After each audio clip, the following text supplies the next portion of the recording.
Pastor soltero, a veces era el pastor apóstol Pablo, y está siguiendo adelante, confiando siempre en el Señor. Y oremos para que Dios un día demuestre su compañía y gloria. ¿Amén, hermano? Amén. Pero tan espiritual es un pastor soltero como un pastor casado. Amén, hermanos. Amén. Y también le damos que ver acá a don Franco Chico, con su hijo Franco, después de mucho tiempo aquí. Bienvenido. Póngase en pie, le damos una cordial bienvenida. Muy bien. Y luego ya todos le damos la bienvenida. Bien, hermanos, vamos nosotros a seguir. Y hoy día vamos a predicar sobre los 7 sellos. Mire, cuando hemos empezado el capítulo 5, Juan 5, hemos hablado mucho sobre lo que es la adoración de Dios, que adoramos al único Dios verdadero, Dios Padre, Dios Hijo, Dios Espíritu Santo. Recuerden que el primer nombre que se menciona en la Biblia, cuando dice en el principio, o sea, en el Génesis, en el principio, creó Dios, es la palabra Elohim en griego. Y esa palabra Elohim en griego es una palabra compuesta de un singular con un plural, que traducido al castellano sería imposible, debemos decir, entre comillas, dioses. Pero sería una mala traducción porque no es que hay varios dioses, es un solo Dios, pero una sola persona.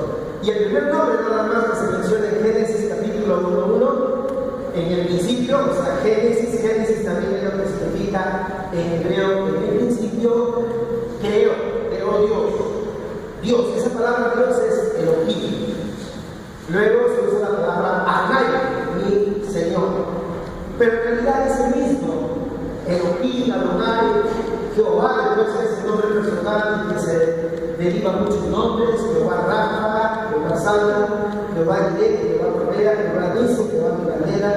Después se llama Isarai, el Dios Todopoderoso, etcétera, etcétera, que al final viene a ser Jesús el Cristo, cuando él mismo dice: yo soy la luz, yo soy la luz del mundo, y el que sigue no andará en infinito. Entonces vamos a seguir con esta predicación del Apocalipsis, y hemos visto el domingo pasado sobre todo la oración del capítulo 5, pero vuelvo a reiterar lo que dice el capítulo 5:1, dice: vi en la mano derecha del que estaba sentado sobre el trono un libro escrito por dentro y por fuera, sellado con 7 sellos. Entonces, aquí miren, los libros en la antigüedad eran así, o sea, eran así rollos, no eran los libros como ahora. Y dice que él vio el rollo, el libro, y con 7 sellos. Ahora, ¿a qué se llamaban sellos? Y el sello se llamaba justamente que se enrollaba y ahí estaba sellado. Pero cuando vamos ya a Apocalipsis, el capítulo 6, noten, estos primeros 7 sellos, o sea, el libro escrito por dentro y por fuera, que contiene los 7 sellos, revelan, como dije el domingo pasado, todo lo que es el propósito, la voluntad de Dios. Lo encontraste ya, lo vamos a ver después en el diagrama. ¿Y cómo es que Dios ha revelado su voluntad en Génesis en Apocalipsis? Empezando por la primera parte, vamos a ver esta revelación. Pero antes de la revelación les explico. Apocalipsis 5:2 dice que hay el libro que tiene 7 sellos. Y a partir del 6:1 comienza a abrirse cada uno de los sellos. Pero la figura, ¿cuál es? La figura es que él tiene el libro, o sea, el rollo, con 7 sellos. ¿Qué significaba esto? Que ahora el 6:1, el Señor, que es el Dios Todopoderoso, Jehová mismo, la persona de Jesucristo, el Cordero, es el que abre el primer sello, lo abre. Pero dentro del sello había 7 de estos libros, o sea, él seguía abriendo y así sucesivamente iba abriendo 7 de estos rollos. Y estos rollos que revelan justamente todo el panorama de la historia.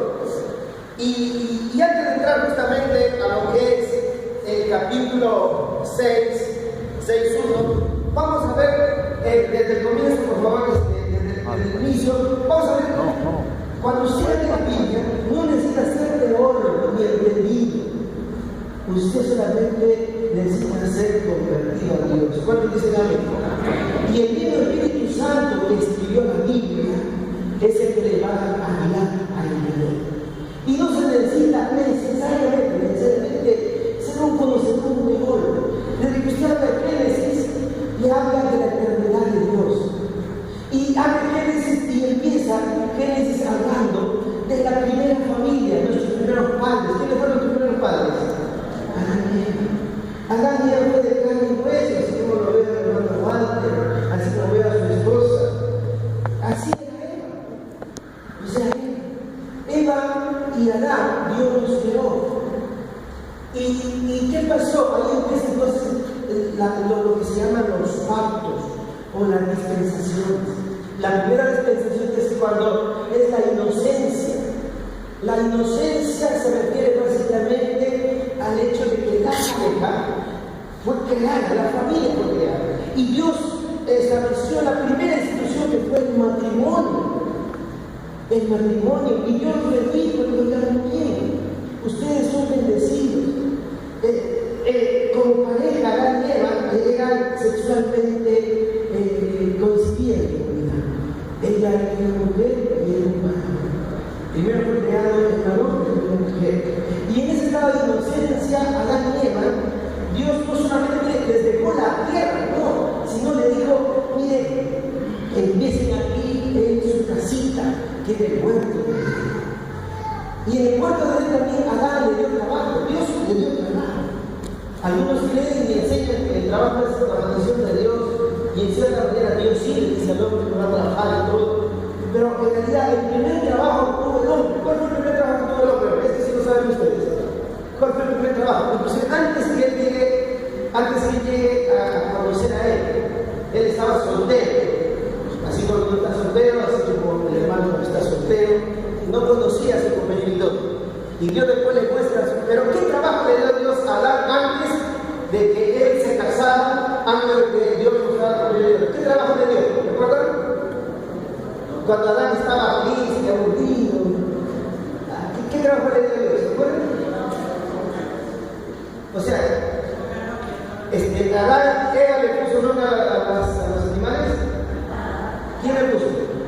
Adán, es su primer trabajito, ¿no? Pero Adán vio que hizo el trabajo, se sintió aburrido. ¿Y Dios qué dijo entonces? No es bueno que el hombre esté solo. Le haré ayudarle. Y es ahí donde Dios establece lo más maravilloso y hermoso que es la familia. ¿Cuántos agradecen por haber nacido en la familia? Todos acá. Todos. Usted y yo, un día estuvimos 9 meses en el vientre de mamá. Bueno, los 7 recién. Pero entonces la primera esencia de inocencia es cuando hay una comunión perfecta con Dios, donde realmente Dios no está juzgando al hombre, no lo está condenando, porque el hombre es inocente. Es lo que llamamos ese periodo en que se nace, desde que se concibe el bebé hasta que es niño, por eso un niño es inocente. Por esa razón, cuando los discípulos ya estaban discutiendo quién es el mayor de los hijos, Jesús puso un niño y le dijo, un niño es el rey de los hijos. Por eso nosotros como creyentes no tenemos que estar pasando el bulla a los niños, pasar el papelito cuando se enferman, ni nada de eso. Solamente tenemos que orar porque los niños son del Señor. Padre de Señor. Y tampoco hay que traer el agua de su porro, si no está en mi hijo. No, eso me lo enseñan los abuelos y la verdad es la falsa enseñanza de la Iglesia Católica Apostólica Romana, Iglesia pagana, que enseña tantas falsedades. No, porque el niño pertenece a Dios. Y si muere el niño, ¿a dónde va? ¿Al hijo? ¿A dónde va? Al niño, Señor, porque Dios no lo conoce. O sea, esa es la inocencia. Pero cuando Adán tiene el segundo, él se revela cuando dice, ya pues yo soy pensante, ¿qué? ¿Acaso voy a hacer todo lo que dice? No. ¿Y quién empezó a desobedecer? ¿Quién empezó ¿Quién tomó la iniciativa? De lideresa. Yo voy a enfrentar a la serpiente y la hermosa en la presentación de ella. Se tentó. Y luego Adán cayó. Pero Dios ahí hace juicio primero a Adán, y luego el juicio consecutivo sobre él. Y ahí es entonces donde empieza la primera dispensación, por eso se llama la pregunta de la inocencia. Luego ya de la conciencia, y es ahí donde las descendencias de los hijos de Adán y Eva venían ya a su naturaleza caída. Y así hemos nacido nosotros. Por eso David dice: el pecado me consigue, es decir, nuestra naturaleza así es rebelde por más. Pero ya cuando crecemos, ya comenzamos a desobedecer, a rebelarnos y pecamos, nos rebelamos abiertamente contra Dios. Y ahí entonces empieza esa era de la determinación, o la era donde Dios le da libertad al hombre, pero le da tanta libertad que después él quiere ser Dios y construir la torre de Babel. Y es ahí donde la maldad del hombre se vuelve tremenda. Y es ahí donde Dios quiso destruir a toda la humanidad, pero encontró a una mujer muy inteligente, muy especial, que era muy consagrada, mejor que los hombres. ¿Fue así? No. Cuando Dios quiso primero, mira, ¿a qué hombre llamó primero? ¿A quién encontró justo? Ahí está arriba. Adán, Caín y Abel. Abel siguió su hermano Set, y Caín fue la descendencia de los hermanos. Y ahí es donde entonces viene la etapa del gobierno humano, de Noé. Y es ahí donde Noé se revela. Noé, es un hombre temeroso de Dios. Cuando Dios vio que el hombre comienza entonces a regenerarse, construye su torre de Babel, quiere llegar a Dios y tomar en cuenta a Dios, entonces ahí es donde Dios va a hacer un juicio universal. Primero Dios quiso destruir a toda la humanidad y crear el planeta. Pero Dios miró entre todos y encontró, dice, a un único creyente del Antiguo Testamento con su familia. ¿Quién era? Noé. Y Dios escoge a Noé y le dice: Noé, ahí se revela a Dios de manera progresiva. Noé, voy a destruir a toda la gente, pero vamos a salvar a la creación. Y ustedes saben todo lo que se da en la historia de Noé. ¿Y cuándo termina este periodo de gobierno humano?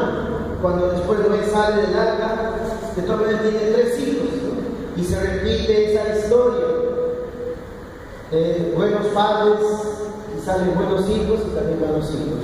Y 2 hijos salieron malos, Jafet y Cam, que son la generación que sigue hasta ahora, de gente que es rebelde, supuestamente contra Dios. Pero Cam,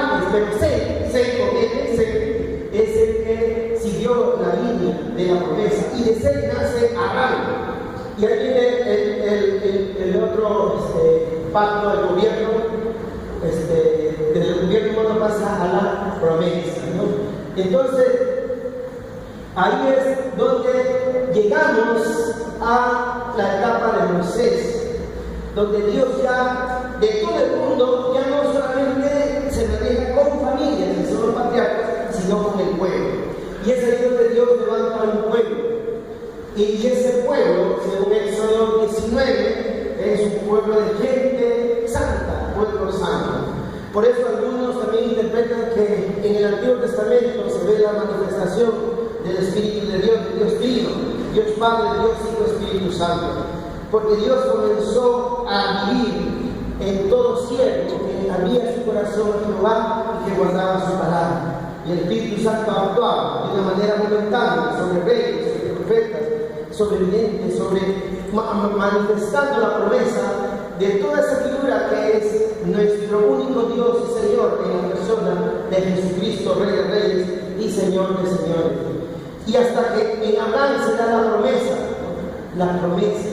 Y esa promesa se da hasta que realmente se concreta en un pueblo de gente santa, pueblo escogido de Dios que ya se da en las 12 tribus de Israel. Y ustedes saben la historia, y es ahí donde, ya hermano, mejor retroceder, es ahí donde estamos en esta 6ª y última dispensación.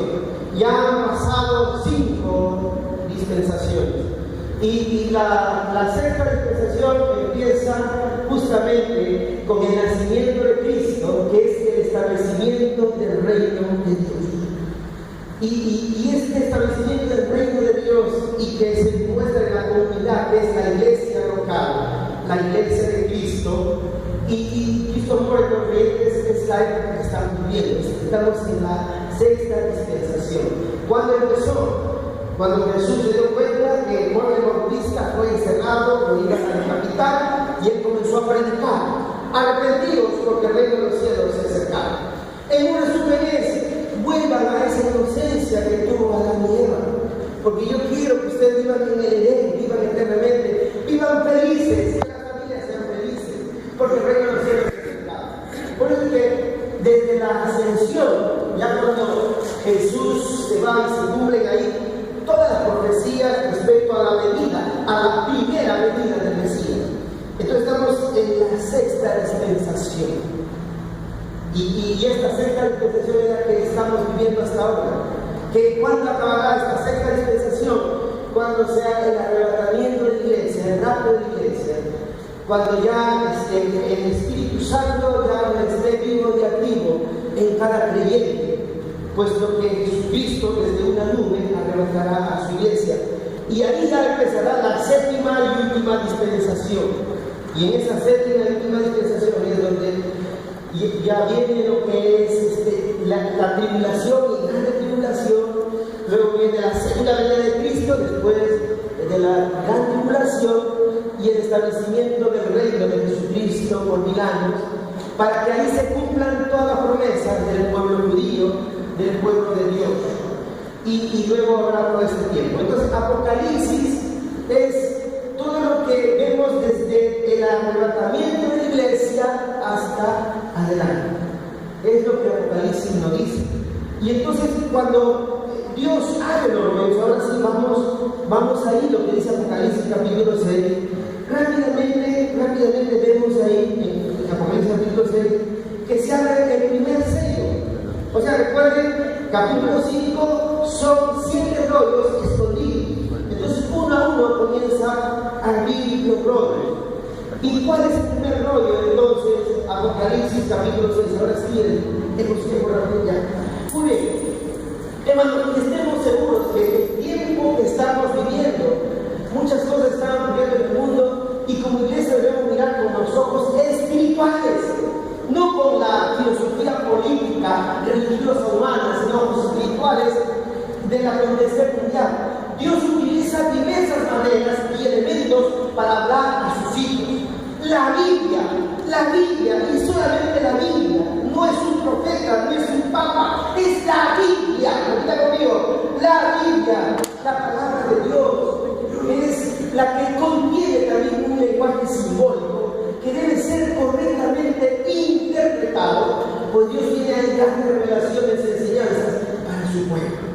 Entonces vamos a ver el primer rollo, dice.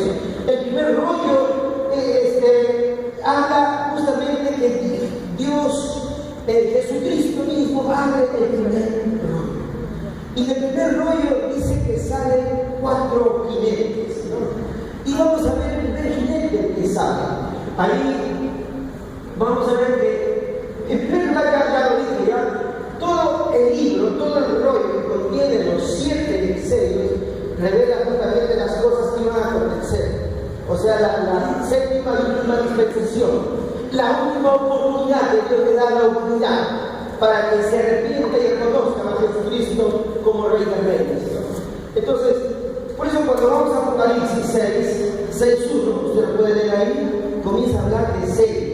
El primer sello, entonces, ¿no? A ver, leamos Apocalipsis 6:1.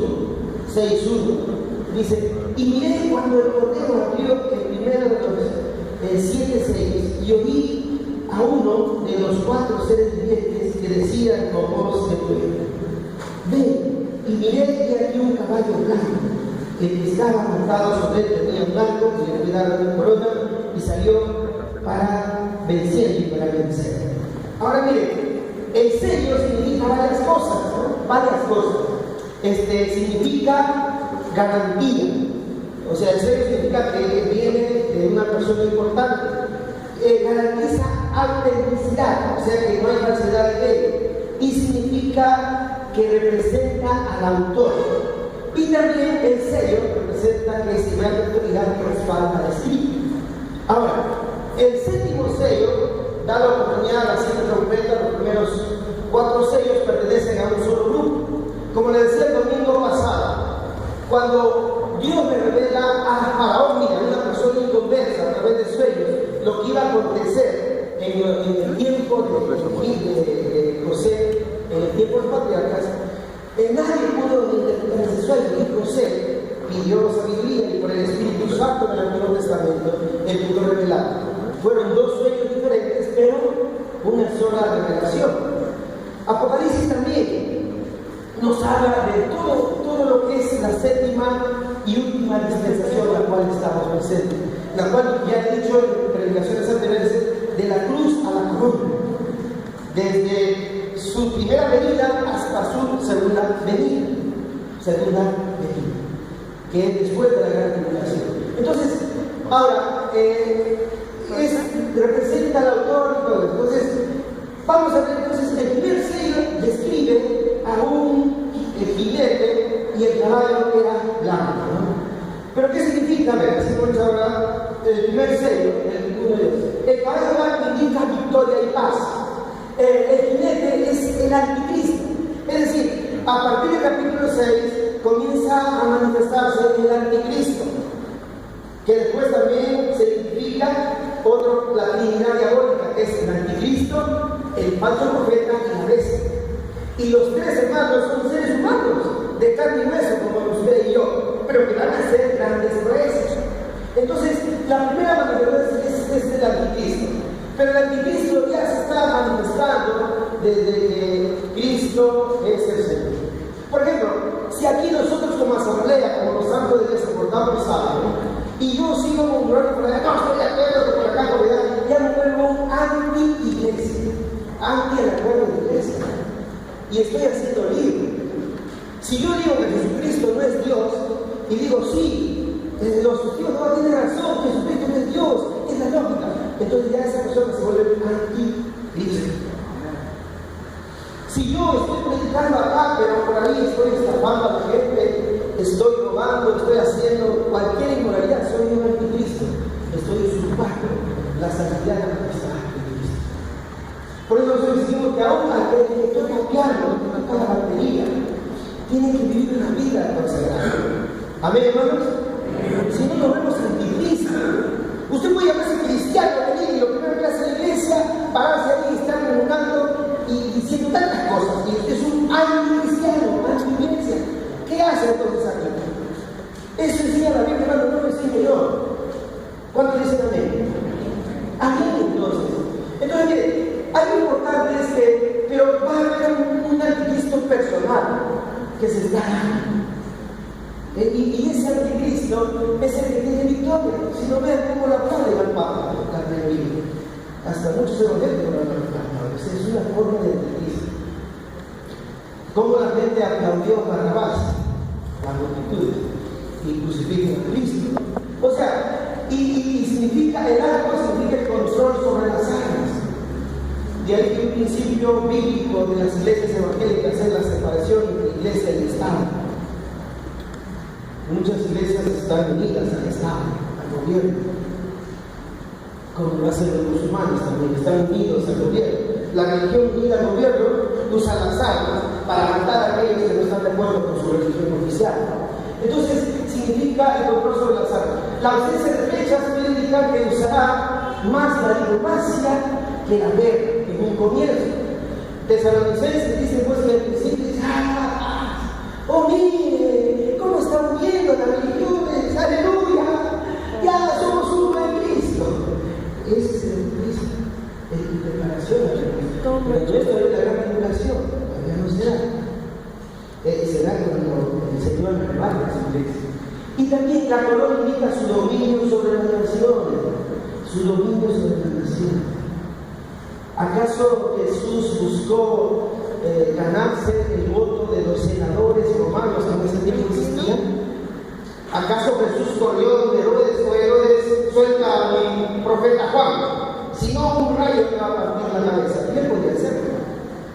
¿Qué hizo Jesús cuando Herodes, el representante del Estado romano, siendo un judío puesto por los romanos, encerró y decapitó a Juan? ¿Qué hizo Jesús? Comenzó a predicar: el reino de los cielos se ha acercado. Lo que hacemos ahora, hacemos ahora nosotros. ¿Cuándo dice la Biblia? Vivir al reino, predicar al reino. Mira, nota, no se debe confundir el caballo y el jinete de Apocalipsis 19, 11 y 16. Pues al leer el contexto del capítulo 19, él sí es el Señor Jesucristo. De ahí que la Biblia hay que interpretarla correctamente. En este caso, el jinete, ¿quién es? Es la figura del anticristo. Pero sigue el siguiente sello. ¿Cuál es el siguiente sello? El siguiente sello que se abre. ¿El siguiente sello cuál es? A ver, sigue por ahí. Es el caballo rojo. Ahí está en la Biblia, ¿no? Luego dice que abrieron otro, la palabra bermejo es rojo, rojizo, ¿no? Es rojizo. Salió un caballo bermejo o rojo, ¿no? Entonces el caballo rojo, y el que estaba montado sobre él esperaba poder para quitar la paz de la tierra y para que se matasen unos a otros. Y fue de dar un gran espada, ¿no?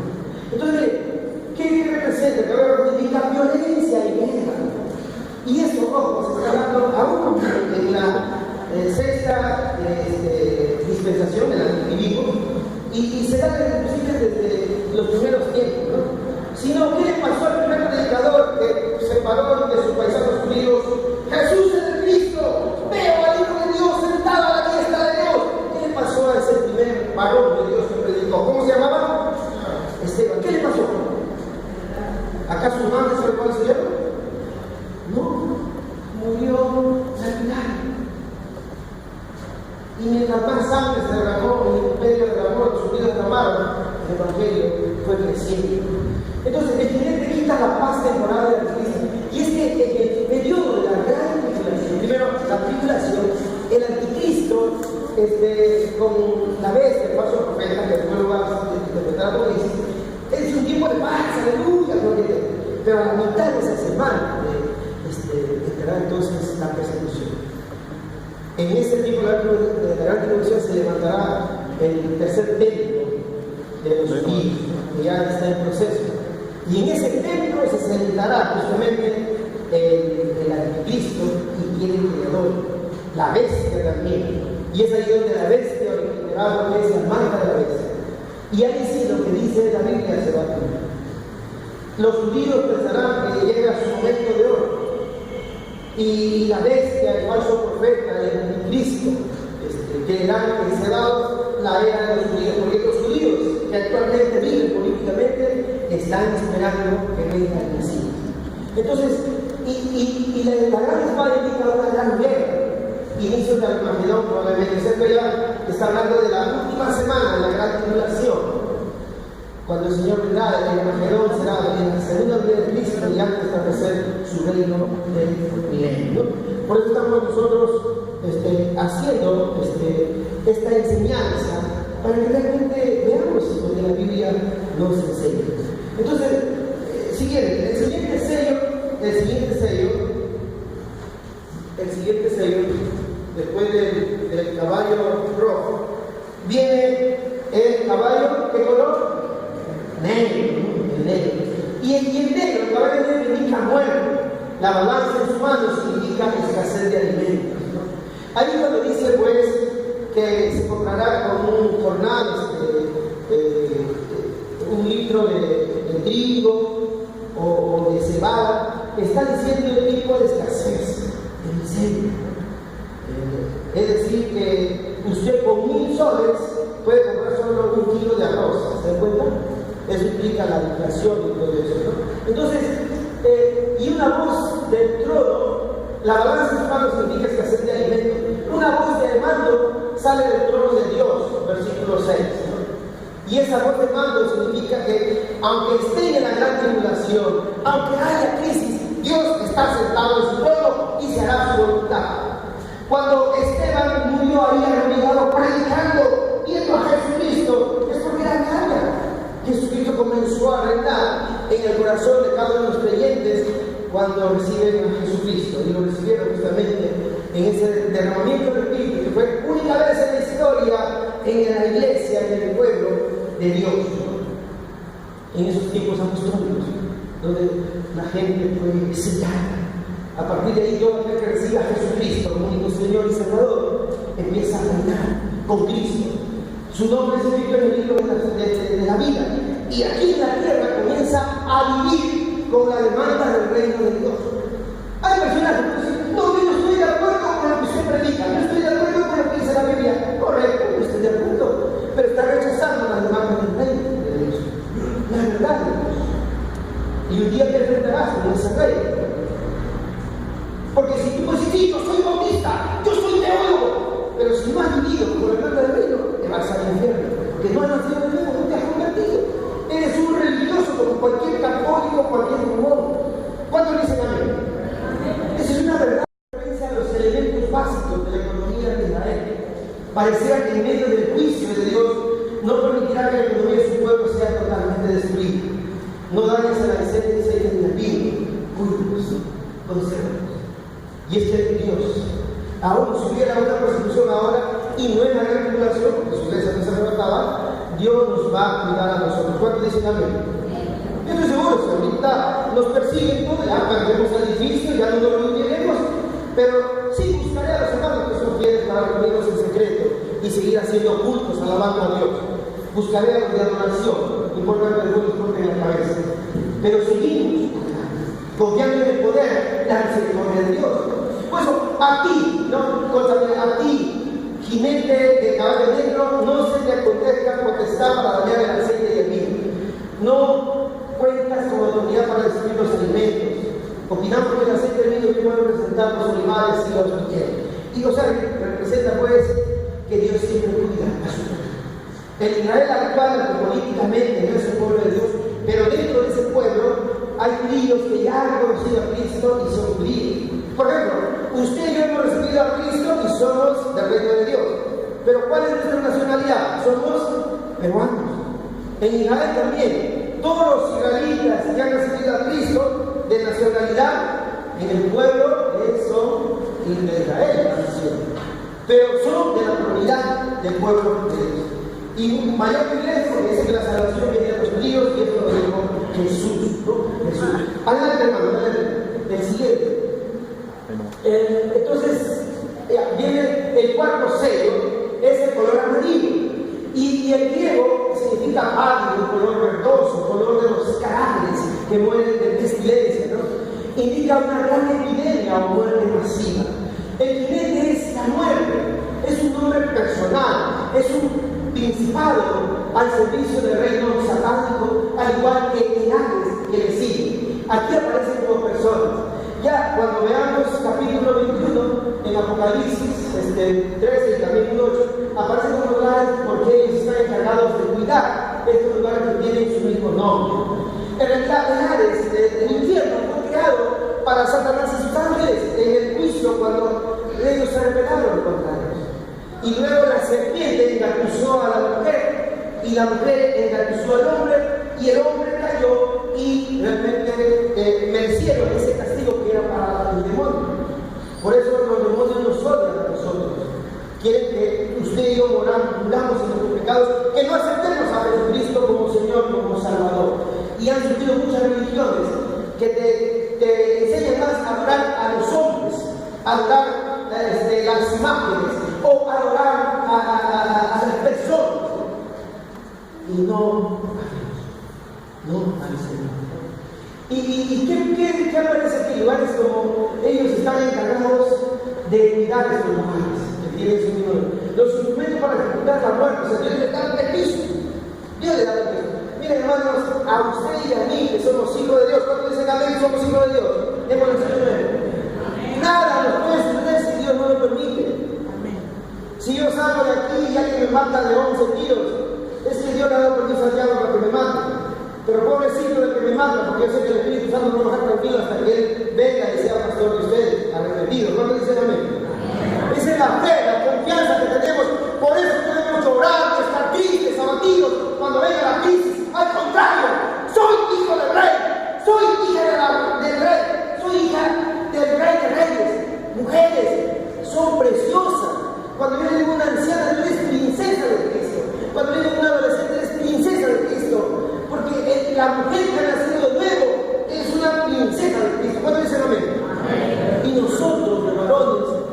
A pesar que me veo en el espejo, caramba, qué cabezón, qué panzón, qué gordo que soy. Pero Dios me ama, porque Él derramó su sangre por mí. Y me ama, me quiere. Y Él quiere lo mejor para mí. Solo tengo que obedecer su palabra. ¿Cuánto dicen amén? Bueno, hermanos, aquí nos quedamos. El otro domingo continuamos con nosotros siempre. Solo quiero decirles que usted y yo preparémonos. Porque si el arrebatamiento sea hoy, quisiera que todos nos vayamos. ¿Cuánto dicen amén? No quisiera que usted se quede en la gran tribulación. Aunque la gran tribulación usted dará una buena oportunidad para predicar. Porque si ahorita la iglesia se va, como dice la Biblia, nos vamos. O si yo me quedo, entonces seremos después. Empieza la séptima y la última etapa. Y ahí entonces el ser evangélico no es tan fácil de venir. Aleluya, sentarse. No me gusta. Y luego irse. O ir a la cárcel. Oiga, maestro, yo no estoy de acuerdo con esto. Oiga, maestro, la Biblia dice esto. Oiga, maestro. No. Cuando el Señor llega a su iglesia, usted y yo, el solo hecho de buscar una Biblia, de predicar, le va a mostrar la vida. Y si yo lo llamo para poder predicar lo que dicen musulmanes, eso va a pasar. Eso va a pasar. Ayer nada más aparece una noticia de una tribu de fanáticos han degollado a 200 mujeres. Eso está pasando con este Señor. Y es porque la religión está unida ahí con el Estado. Así como cuando la Iglesia Católica, y yo también veo muchos evangélicos no honran la muerte de muchos pobres de la Iglesia Católica, mataban a los pastores por Dios y por usted. Y nos mandaban, porque ellos estaban unidos con el Estado otomano, o con el Estado donde y no están nada. Por eso usted y yo debemos vivir y estar tan ocupados en las cosas de Dios, porque Dios para eso nos llama, para establecer el reino de Dios. Pero Él debe empezar en nuestra casa, en nuestro hogar. ¿Cuánto dice la Biblia? Es lo más importante que nosotros tenemos. Vamos a poner de pie y vamos a ver.